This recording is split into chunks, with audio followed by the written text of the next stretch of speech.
The title of the lecture is Deconstructing Atheism, Analyzing Atheism's Claims. The claim of atheism, if many of you have read books by Richard Dawkins, if you attend university and college, sometimes they give these books out freely, distribute the books. And many years ago, I read the book, The God Delusion. And in that book, he claims that the foundations of religion are based upon superstition. But interestingly enough, when we recite Al-Quran Al-Kareem, throughout Al-Quran Al-Kareem, these are just two examples, we read, فَعْلَمْ أَنَّهُ لَا إِلَهَ إِلَّا اللَّهِ. فَعْلَمْ, know that there is no God, only Allah, no one worthy of worship, only Allah. So the foundation is built upon ilm, the very foundation of believing in God.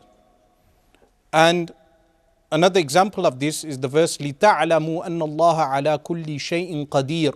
لِتَعْلَمُوا, in order that you know, أَنَّ اللَّهَ عَلَى كُلِّ شَيْءٍ قَدِيرٌ. So the order given in the Quran here is لِتَعْلَمُوا, to know.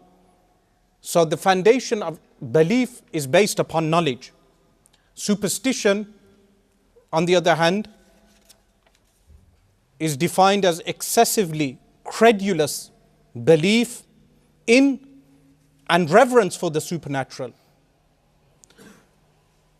Credulous meaning disposition to believe with insufficient evidence. Disposition to believe with insufficient evidence, meaning if we believe in something without any evidence, then that would be termed as superstition. And the thing that we believe in, if that is excessively credulous belief in and reverence for the supernatural. So this is the atheist claim. And when we say deconstructing atheism, we must deconstruct this claim of the atheist. When we look at evidences, we have two. One is termed as rational, aqliya, rational evidences. Allah subhanahu wa ta'ala, the theist would claim, someone who believes in a God, would claim that God or the designer of the universe has endowed creation with the rational faculty, al-aql. So when we talk from evidence, the first source would be the rational faculty, the mind. And the second would be transmission. Transmission, depending on what faith group a person belongs to. Some people would believe in transmission of the Bible, others would believe in the transmission of another religious text or religious tradition, and Muslims would believe in the transmission of the Quran and the sayings and actions of the Messenger of Allah sallallahu alaihi wasallam. But what makes Islam unique is that we claim that the authority of transmission is based upon the authority of the intellect. So the intellect is what makes someone believe in a divine creator. And based upon this is the foundation of La ilaha illallah, Sayyiduna Muhammadur Rasulullah sallallahu alayhi wasallam, meaning the rational faculty. After a person has accepted this, then transmission is used as a source. So if we discuss with an atheist, we do not quote the Quran to them first. We discuss the existence of a creator, a designer. To quote the Quran to them or attempt to convince them of the Quran would not make any sense if we do not convince them with the rational faculty. Rational evidence, on the other hand, which the Arabs would say taqsimul qiyas, we would say first proof, which is burhan, made from propositions that are certain. This would be a rational evidence. But then we have other forms of rational evidence which are mentioned, like argument, jadal. Jadal is assumption used for a basis in discussion. Then we have rhetoric or khitab, which is oratory skills. Someone may be able to convince you of an argument with their oratory skills or with rhetoric. Then we have poetical discourse, or when people use poetical language. For instance, an example they give in the books of mantiq, logic, is al-khamaru yaqutatun sayyalatun, which means that alcohol is a flowing sapphire, which has no reality. But this is poetic language, which may be able to convince some people.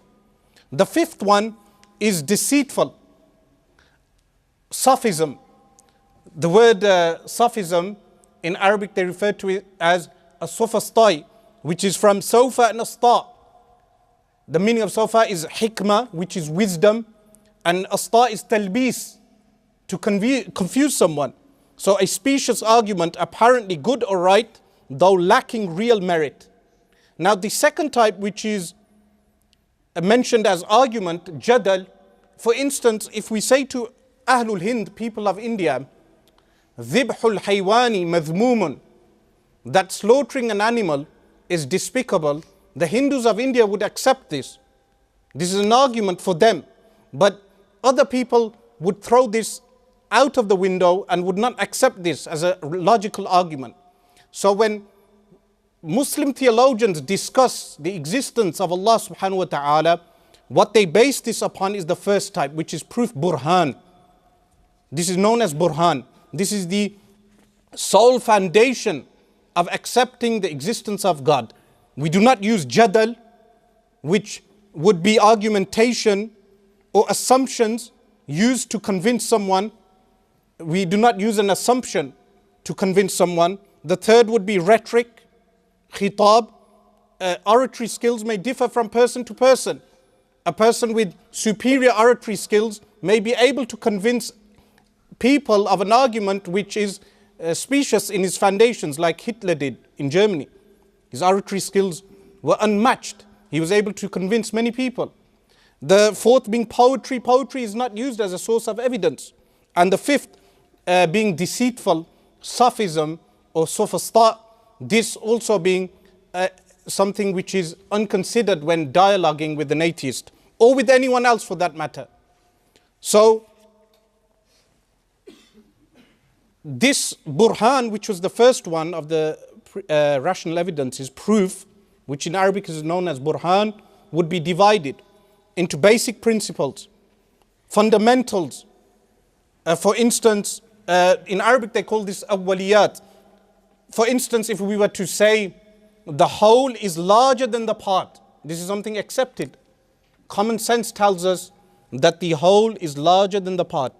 Or if we were to say one is half of two, this is something known as a basic principle, a fundamental rule which is accepted and acknowledged by everyone.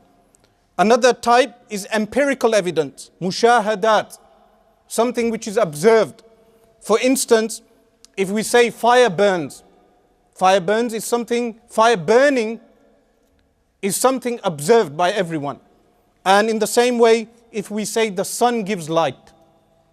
The third one is syllogism, Qadaya, in Arabic known as Qadaya. For instance, if we were to say the number 4 is a pair, meaning composed of 2 and 2, it's a pair of numbers, the number 4. This is a Qadiyya. The fourth being experimentation. Now, science would claim truth from this aspect, from experimentation. Tajribiyat, or tajriba, which is experimentation. For instance, if you were to say to someone, paracetamol gets rid of a headache, this is something tried and tested. People take paracetamol and it removes a headache from them. Something which is based upon tajriba, trial and testing.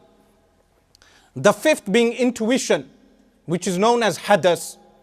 We know things intuitively, something known without thinking, without doing fikr, the thinking process. You know that something, when the weather is cold, you know that the weather is cold through intuitively knowing so. And the sixth, this sixth one may in some aspects be unique to Muslims. mass transmission, mutawatirat. In some aspects, this is unique to Muslims. But mutawatirat, mass transmission, a famous example, if I were to say to you that Einstein found discovered the theory of special relativity, for instance, or if we were to mention something well known, mass transmitted, that Shakespeare wrote Hamlet. This is something which has been mass transmitted from the time of Shakespeare writing his work. So these proofs are the foundation upon which we debate someone. We cannot debate them if they base an argument upon a fallacy. For instance, the fallacies being argumentation, jadal, something which is widely accepted by Muslims may not be widely accepted by others. For instance, if we say angels exist, we accept this.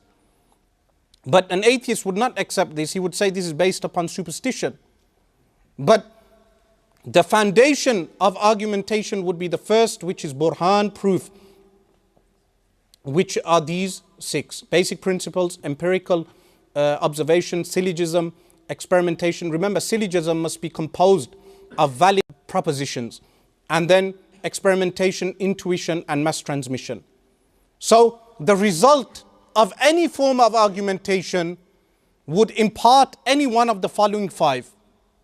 Either it would impart knowledge, ilm, and we said at the very beginning that Allah subhanahu wa ta'ala orders us, فَاعْلَمْ أَنَّهُ لَا إِلَهَ إِلَّا اللَّهِ. Know. So the first is knowledge. The second would be belief, i'tiqad. The second would be i'tiqad. The third would be assumption. And the fourth would be uncertainty. And the fifth would be illusion. So the first one, which is known as knowledge, ilm. The second one is known as i'tiqad. The third one is known as dhann. The fourth one is known as shak. And the fifth one is known as wahm. The theologians would state that the belief in a creator is based upon the first, knowledge. To the extent that in the books of Ilmul Kalam, the books of theology, there is a famous debate amongst the theologians. If someone has belief, i'tiqad, not based upon knowledge, is his iman, faith, valid or not? And there are a group of theologians who state his faith is invalid.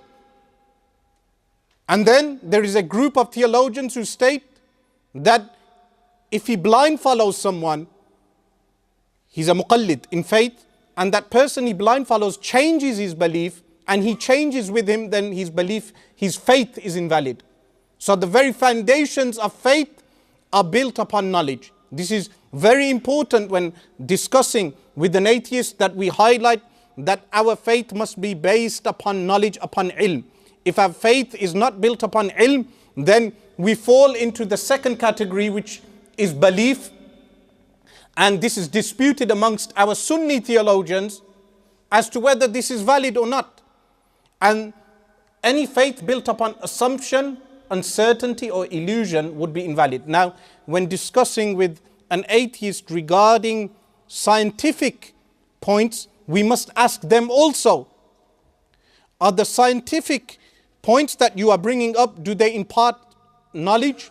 Do they impart belief, assumption, uncertainty, or illusion? If our faith is built upon knowledge, then in order to counter our faith, the facts that are presented must also be knowledge. They cannot be assumptions, uncertainty, and illusion. If someone brings the theory of evolution must impart certain knowledge. It cannot impart assumption, uncertainty, and illusion. If it does, it cannot counter certain knowledge. And we would show also that our belief is built upon knowledge as opposed to the other 4.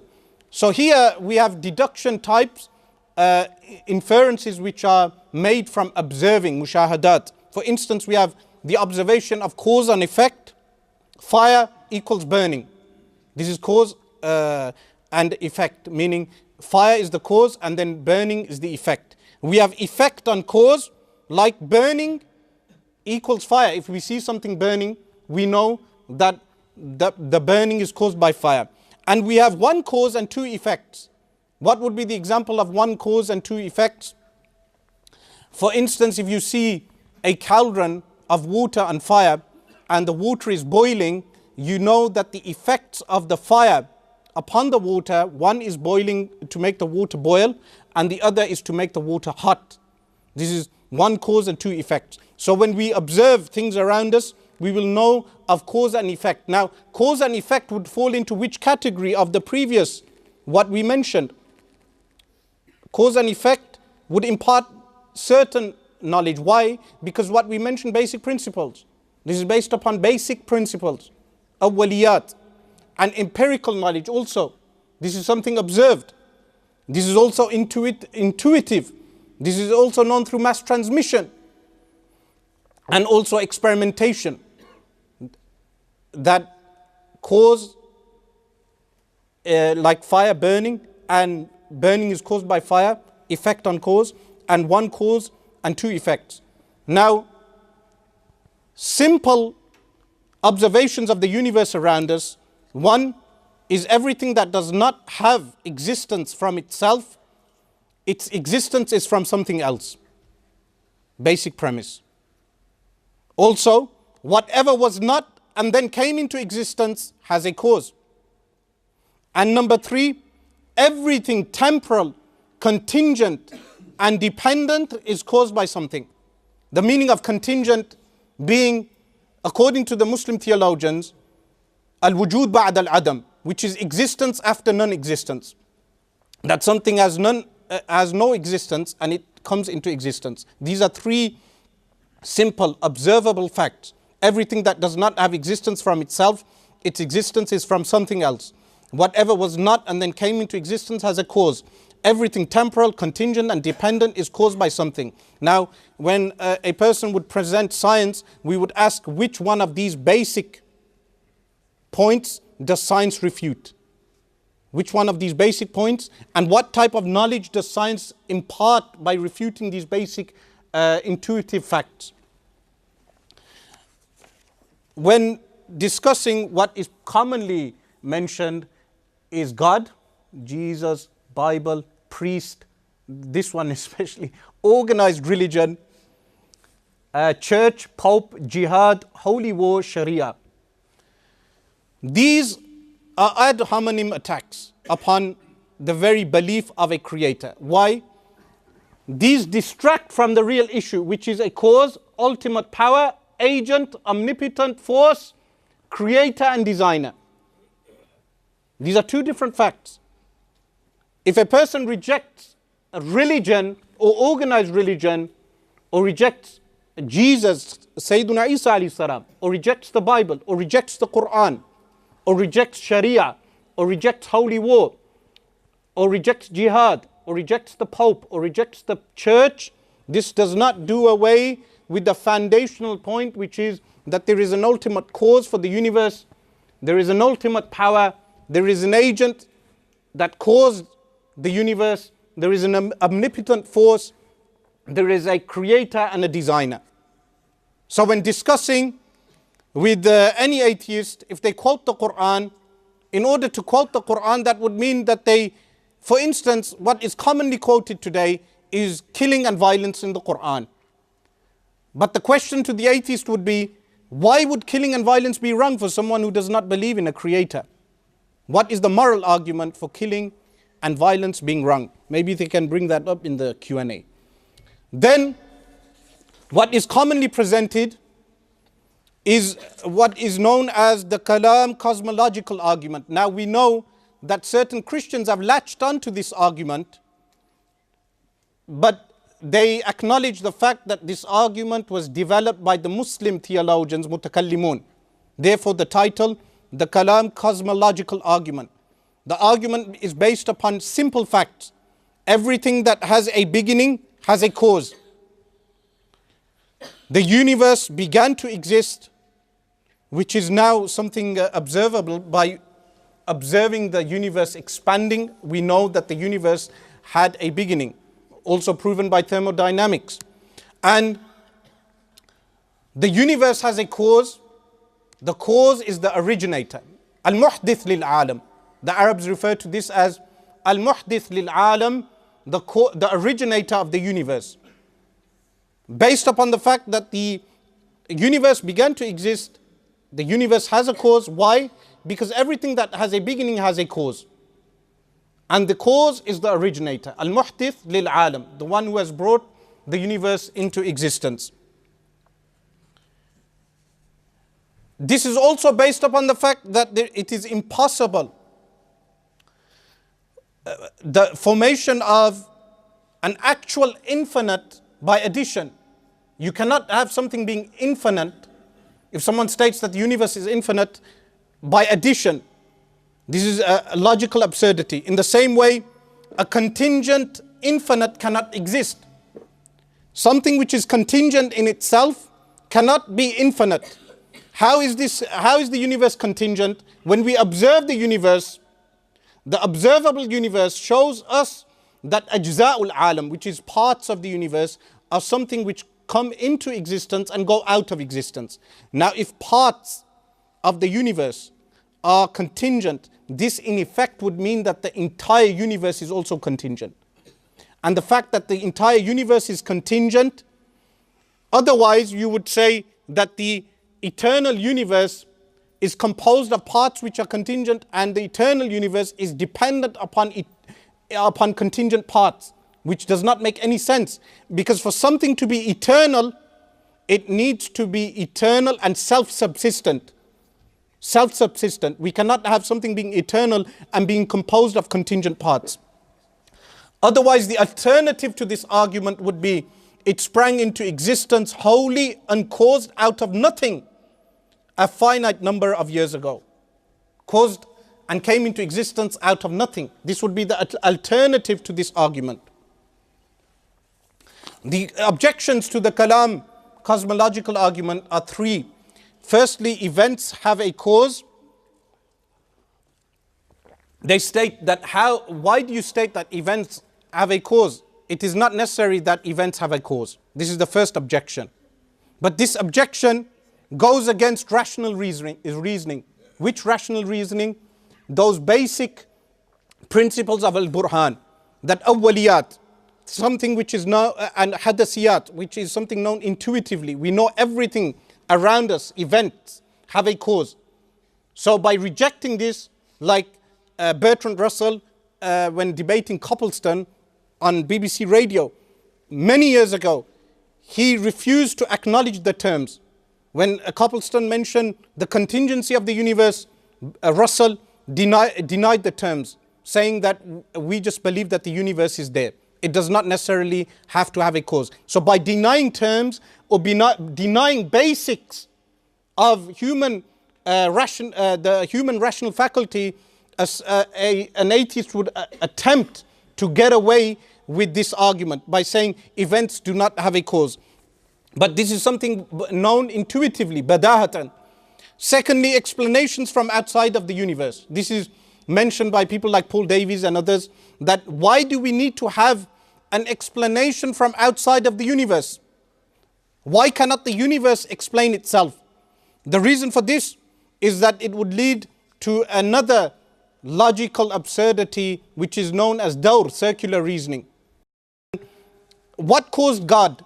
If you say God is the uncaused cause, the uncaused causer, the one who has al-muhdith lil-alam, the originator of the universe, then what brought God into existence? That would lead to tasalsul, continuous regression. Now, what are these two concepts known as dawr and tasalsul? Firstly, the impossibility of continuous regression and circular reasoning. Continuous regression would mean that if we say the universe is contingent, but it was caused by an alien life form, for instance, it was caused by an alien life form. The question would arise, what caused that alien life form? Then the answer would be another alien life form. The question would arise, what caused that other alien life form? the answer would be another alien life form. And this would lead to continuous regression. In the same way, you have Dawr, which is circular reasoning. What is circular reasoning? If I say A caused B and B caused A. And in the same way, if we say A caused B, B caused C, C caused A. This would lead to circular reasoning. This is why these objections, which are explanations from outside of the universe, not being illogical. It is illogical to say the universe has caused itself, because that would lead, if you say the universe caused itself, it would lead to circular reasoning. And if you say what caused God, it would lead to the irrational tasalsul, continuous regression. We would say that every contingent thing which is in the universe is caused by something which is self-subsistent, self-existing. And that self-existing cause of the universe is what we term as the creator or the designer of the universe. So science recently has made headway in attempting to answer this. We know of Stephen Hawking, who and the person who wrote the book recently with him, Leonard, they wrote this book, The Grand Design. What does the grand design forward? This is a quotation from Stephen. Because there is a law of gravity, the universe can and will create itself out of nothing. Now, based upon the logical points or the illogical reasoning, which is known as regression and circular reasoning, what would this lead us to? This is my ta'liq, my comment at the bottom. A law of nature depends for its own existence on the prior existence of the nature which it describes. How can you have the law of nature like gravity prior to the existence of anything? So for Stephen Hawking to say, because there is a law of gravity, the universe can and will create itself out of nothing. But how can you have a law of gravity prior to the very existence of nature and the world around us? So this is again would fall into circular reasoning. Circular reasoning being Dawr. Another quotation from Stephen Hawking. Remember, I've removed the mathematical mist. After you remove the mathematical mist, why is it mist? Because most people do not understand mathematics. In the same way I've attempted to, in this lecture, to remove the Arabic jargon and the myth of theology, the mist that surrounds theology for people who cannot access the books of theology. So here Stephen Hawking states, M theory, which is the multiverse theory, meaning that this universe exists amongst multiple universes, and many universes come out into existence within this multiple universes. M theory predicts that a great many universes were created out of nothing. Their creation does not require the intervention of some supernatural being or God. Rather, these multiple universes arise naturally from physical law. Naturally from physical law. So physical law gives this universe an existence according to Stephen Hawking. This again would lead to Dawr, which is circular reasoning. How can we have physical law prior to the order of nature? We cannot have physical law prior to the order of nature, prior to the existence of a universe. How can laws exist without nature or without the existent universe around us? But he states that the laws of nature do exist. But this is an example, a clear example of circular reasoning. Then we have, remember Roger Penrose, a scientist who stated that regarding the chance of this universe, he said that in his book, The Emperor's New Mind, that the chance of the existence of this universe is 1 in 10 to the power of 123. 1 in 10 to the power of 123. So if we timed the number 10 by itself 123 times, this would mean what? a number too big to be written down in full, even if every proton in the entire universe were used to write a digit on.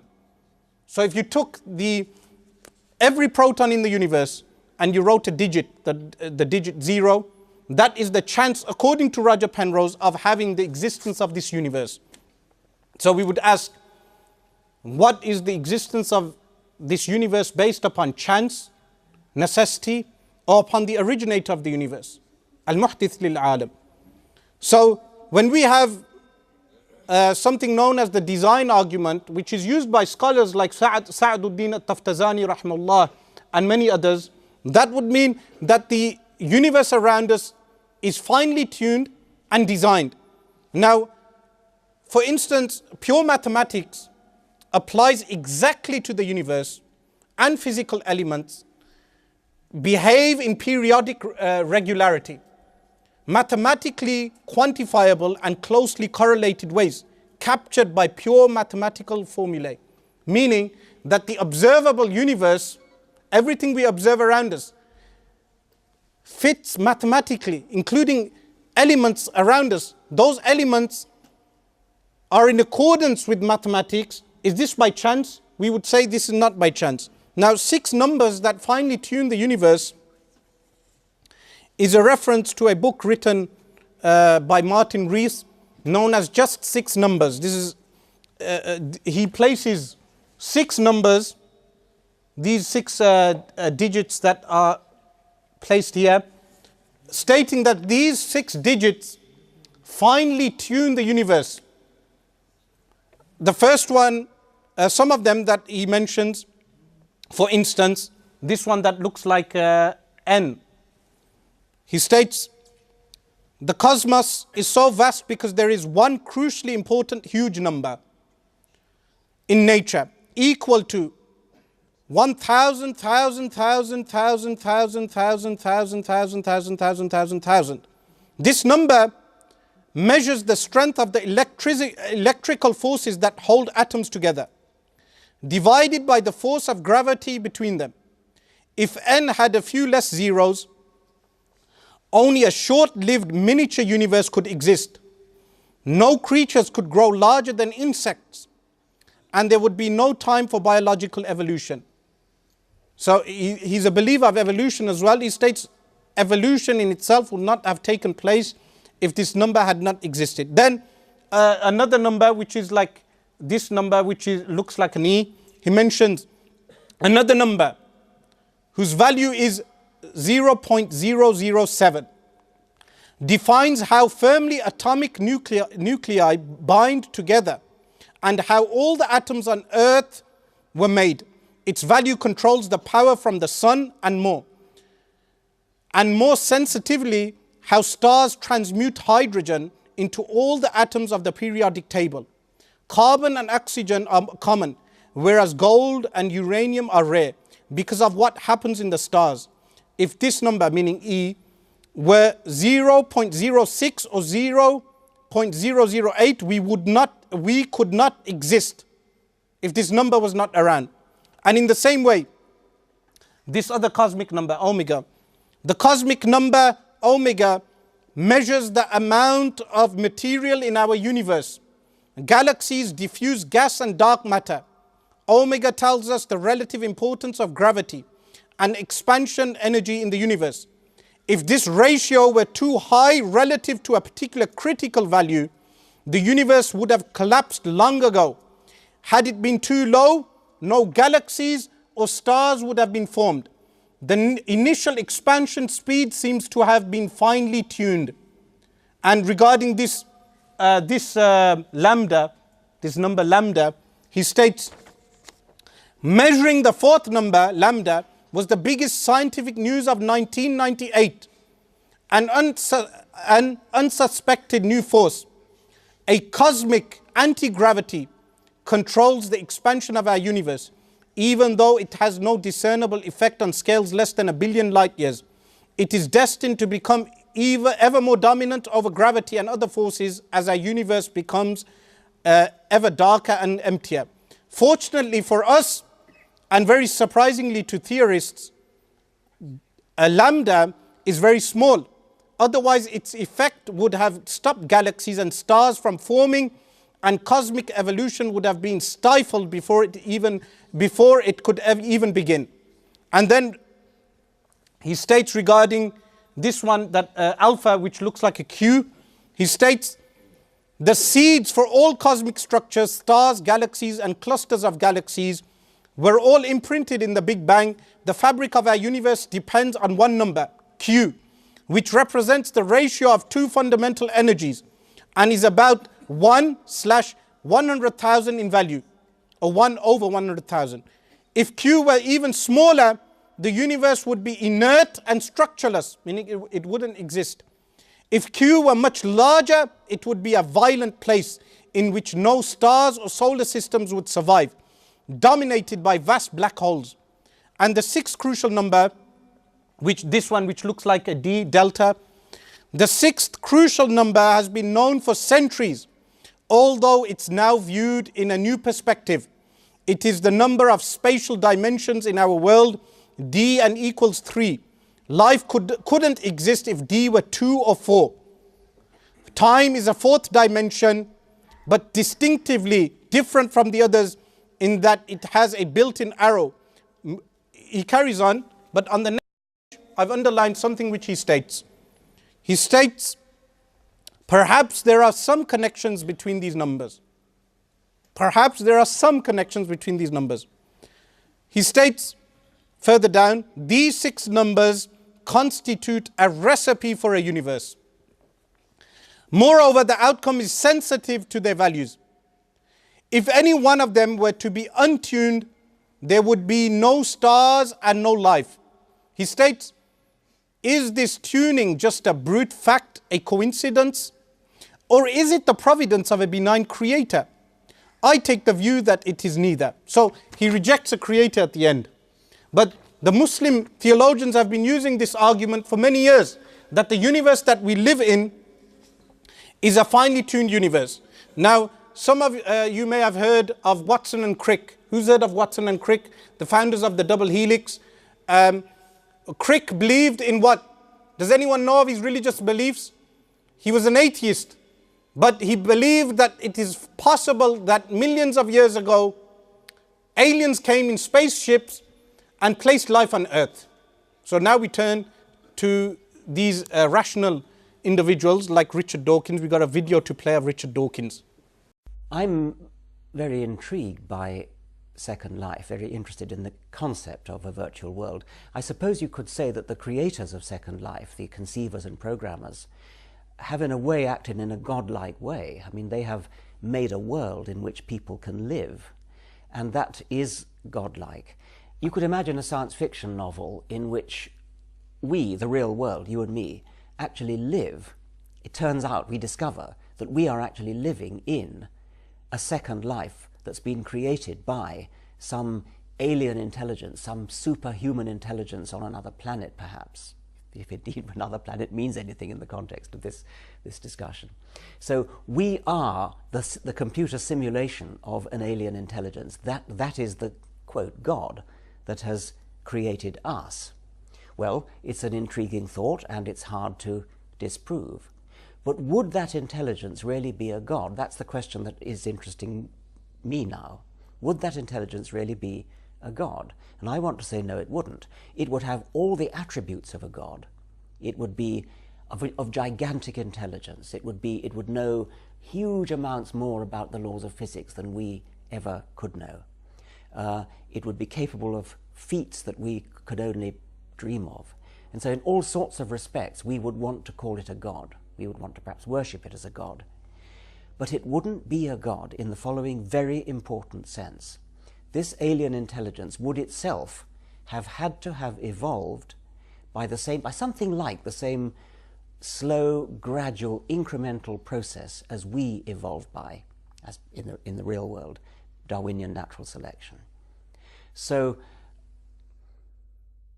gods, in my definition, are not just superhuman, godlike beings. They would have to be beings that, say, are eternal, beings that existed before the universe began and created the universe. Don't let the Oxford accent confuse you. The thing is that what he's just said is that belief in an alien life form that placed life on earth is a possibility which is difficult to disprove. He didn't say he holds this position, but we know that Francis Crick held this position or proposed this belief that alien life form could have placed early life on earth. So the question here would be, that alien life form would have been created also by an alien life form. And what would this lead to again? Continuous regression. Richard Dawkins would have to admit that continuous regression is illogical and absurdity and superstition. Religion, or we would say the belief in an originator of the universe, is not based upon superstition. It is based upon rational reasoning. But Richard Dawkins himself has fallen into the same thing which he proposes regarding religion, which is that it is difficult to refute that an alien life form came upon earth and placed early organisms upon the face of the earth, which developed through the theory of evolution, and therefore we have humanity on earth today and other organisms, other creatures. This book which Richard Dawkins wrote, The Blind Watchmaker, was a reference to William Paley's argument regarding a watch. If someone is walking and they find a watch, is the watch designed or is the watch there by chance? And what he states in this book is biology is the study of complicated things that give the appearance of having been designed for a purpose. So biology is the study of complicated things that give the appearance of having been designed for a purpose. So even Richard Dawkins would admit that when observing biological organisms, the observation would lead one to think that these biological organisms have been designed. And he states that it is plausible in the video. There is another video as well. It is plausible that an alien life form could have come on earth and placed the early forms of life upon earth. Now, what do we mean when we say irreducibly complex or irreducible complexity? What do we mean by this? We state design inferred when parts appear arranged to fulfill a function.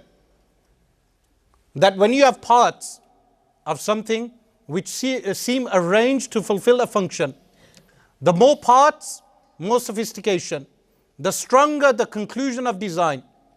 I mean, purposeful arrangement, or those things in organisms which give the impression of something being arranged to fulfill a function, would give us the conclusion we are rationally justified in concluding that life was purposefully designed by an intelligent agent. This is from observation in biology. And this is what William Paley's argument was about. Now, even though 22 years prior, David Hume had written something which refuted the idea of William Paley's argument, remember when it came to William Paley's argument, the argument in itself was not refuted. What was refuted were other things which Paley mentioned. The argument itself was never refuted. It is not illogical for a person who is walking on the road and he finds a watch to conclude that that watch was made by someone. This argument has never been disproven by philosophy or biology. Even Richard Dawkins is unable to refute that argument. And when we say irreducible complexity, we would mean that organisms are so complex that if one function of those organisms is removed per the theory of evolution, because the theory of evolution proposes that we take incremental steps, organisms take small steps by which they develop. So that would mean something complex would have developed at a very basic stage. When it developed at a very basic stage, it developed itself to a very highly complex organism.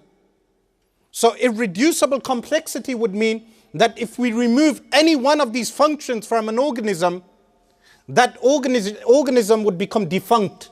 It would no longer function. This is a famous example of a bacterial flagellum.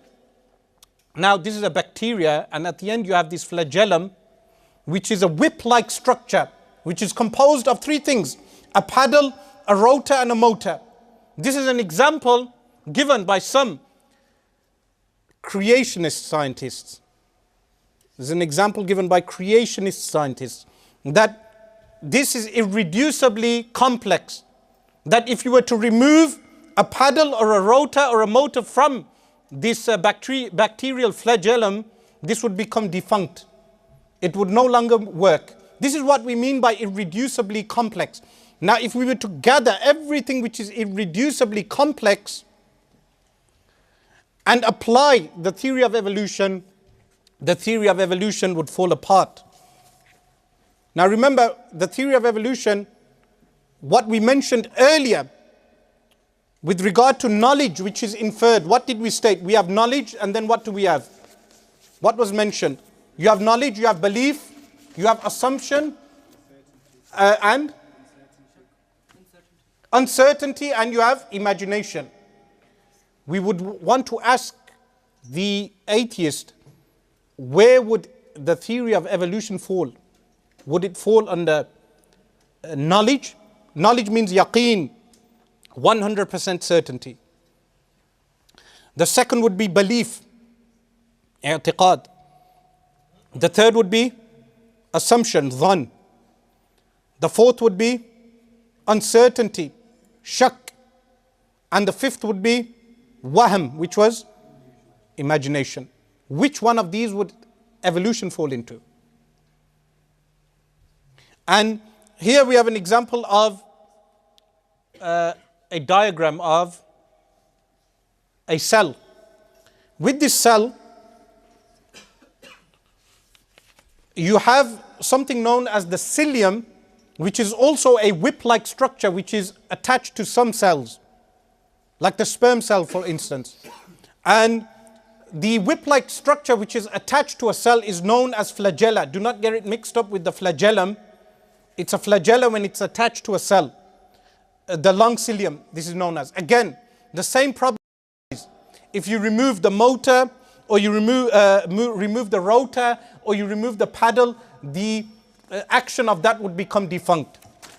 Now, a question for evolutionists would be, why would evolution be driven towards greater and greater complexity and resulting in intelligence? Why would evolution, this is a philosophical question, why would evolution be driven towards greater and greater complexity and result in intelligence? How does it result in intelligence?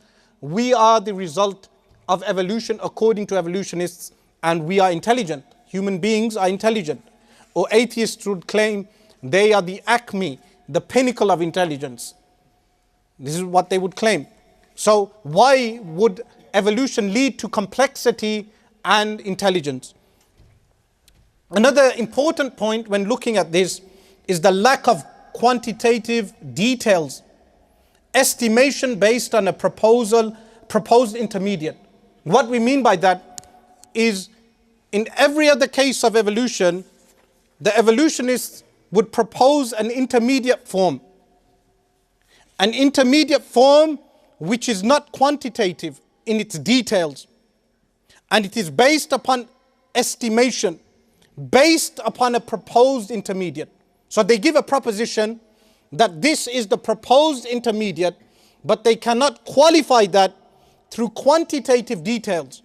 Meaning they cannot give enough details to qualify that this intermediate is something which is valid. So we have simple questions. Number one, evolution cannot account for the origins of life. Evolution cannot account for the origins of life. The main two foundations of evolution would be natural selection and random mutation. Natural selection and random mutation are not a sufficient explanation for the origins of life. In the same way, prebiotic fluid, where supposedly amino acids became proteins, those proteins became organisms, cells, those cells became more structured organisms. This is the proposition of the theory of evolution. Without an abiotic accumulation of the building blocks of the cell, no life could ever evolve. No life could ever evolve. So this second proposition of evolution is prebiotic fluid. Has prebiotic fluid ever been proven by the theory of evolution? Has any evidence been found for prebiotic fluid? So no empirical evidence whatsoever. There is no empirical evidence for this. So what would these two fall into according to the theory of evolution? What would we categorize origins of life according to the theory of evolution and prebiotic fluid? Would it be yaqeen? Would it be i'tiqad? Would it be assumption?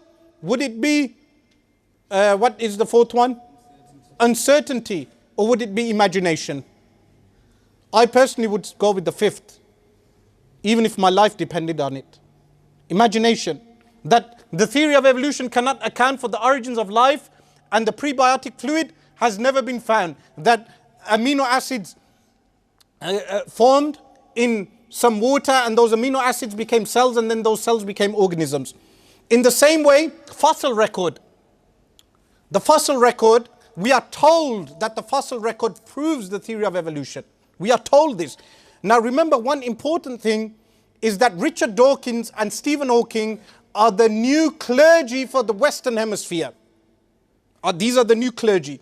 In the Middle Ages, you had the clergy of the church, the Catholic Church, and then the Church of England, that whenever the priest told you to believe something, you would believe it. In Islam, we've never had blind following in faith. We do not blind follow the clergy. There is no blind faith. As we mentioned at the beginning of the seminar, belief is built upon ilm, knowledge. This does not mean everyone must be trained in philosophy, theology, science. No, it means that person is convinced of his beliefs according to his level of knowledge, according to his mental capacity. It does not mean everyone must be versed in science and knowing these terms in science or philosophy or theology. This is not essential. What is essential is that person is convinced through knowledge for enough to fulfill his rational faculty, meaning fulfill the need of his rational faculty. This is the requirement. So the fossil record, biologists would tell us, or biologists who believe in evolution would want us to believe that the fossil record in fact proves the theory of evolution. Yet we have things like the Cambrian explosion. Over 500 million years ago, when paleontologists looking for fossil records, they would find fossils, and the Cambrian explosion is such an event over 500 million years ago that took place, that they find organisms, creatures existing fully formed creatures. Prior to this, the creatures that are found are small organisms. Now, evolutionists would want us to blindly follow them into believing that that period known as the Cambrian period, that period was formed by organisms that existed prior. But there is no real evidence for this. In fact, a quote from Richard Dawkins, which I copied from his book. This is a quote from him. The Cambrian strata are the oldest ones in which we find most of the major invertebrate groups. And we find many of them already in an advanced state of evolution. The very first time they appear, it is as though they were just planted there without any evolutionary history. So when observing the fossil record, even according to Richard Dawkins, when observing this fossil record, it would appear as if they just came without any evolutionary history. This is stated by Richard Dawkins in The Blind Watchmaker. So the fossil record itself is something which needs to be looked at. Now they present the example of the horse.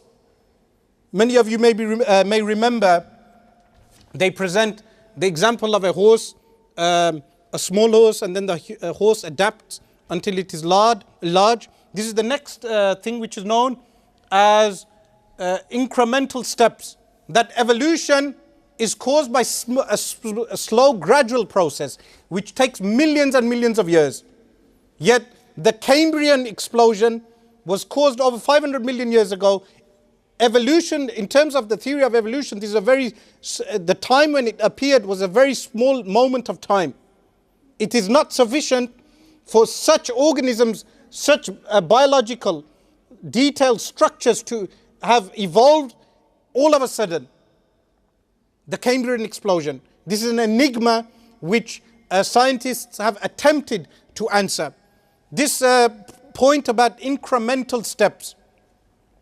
Incremental steps would mean that the organisms would develop with slow changes, that over time we would be able to observe the change after that change has occurred gradually.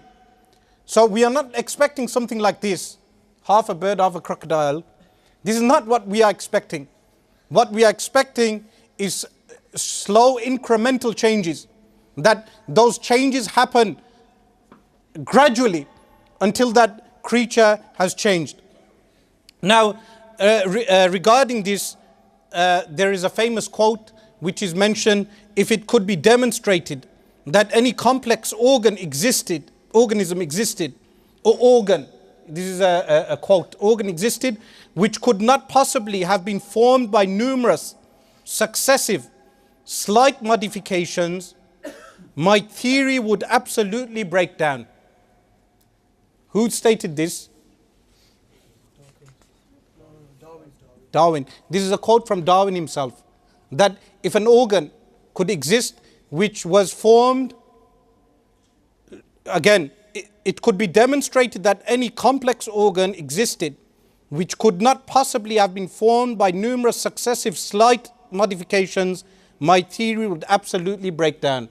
And yet we know that in modern biology they have found many organisms, many things that exist, that what we call irreducibly complex, that if we were to take one function away from them, they would become defunct.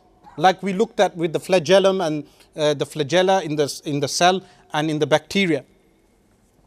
Now someone may say that DNA, there is a likeness between two creatures and the DNA between the two. But remember, to quote New Scientist magazine, nearly 75% of human genes have some counterpart in nematodes. In nematodes, what are nematodes? Millimeter long soil dwelling worms. So 75% of our genes are similar to a millimeter long worm. And that millimeter long worm was found in the Cambrian explosion. When the Cambrian explosion took place 500 million years ago, that worm was found. This does not mean that they share a common ancestor, as the new clergy would want us to believe, the new clergy of scientism. Scientism is the new religion of the Western Hemisphere, and Richard Dawkins is the clergy of that new religion. To finish, I've placed the divine names of Allah subhanahu wa ta'ala, names and attributes of Allah subhanahu wa ta'ala. This is to touch upon something known as theodicy, the problem of evil. Many people ask, if God existed, then he must be wholly good, meaning completely good, as the Christians claim. But in Islam, we have the divine names and attributes of Allah subhanahu wa ta'ala, that Allah subhanahu wa ta'ala manifests himself in many ways, which we know through His names and attributes, al-asma wa sifat. And we know that Allah subhanahu wa ta'ala is fa'alul lima yurid, the doer of what He wills. But I will not go into that in detail, but this is the conclusion of my lecture.